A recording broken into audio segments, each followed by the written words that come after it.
I love you মিষ্টি। ভেবেচিন্তে উত্তর দিবি কিন্তু। এই ভেবেচিন্তে উত্তর দেওয়ার কিছুই নেই। তোর মতো একটা ফালতু ছেলেকে আমি ভালোবাসবো? মনে রাখিস, বউ না বানাতে পারি, মেয়ে বানিয়ে ছাড়বো। शाबाश बेटा।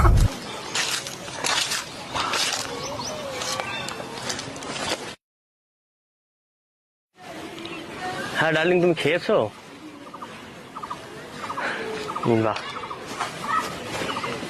আচ্ছা রাখো, আমার মেয়ে এসছে, একটু শুনি হ্যাঁ কি বলছে। শোন, তুই প্লিজ আমার মাকে ছেড়ে দে। তুই যা বলবি আমি তাই করবো। তোকে আমি খুব ভালোবাসবো, প্লিজ। তোর জন্য আমার বাবার বাবাকে ডিভোর্স দিতে রাজি হয়ে গেছে। প্লিজ আমার মাকে ছেড়ে দে, প্লিজ। তখন বলেছিলাম একটু ভেবেচিন্তে উত্তর দিস, বাবা বলে ডাক।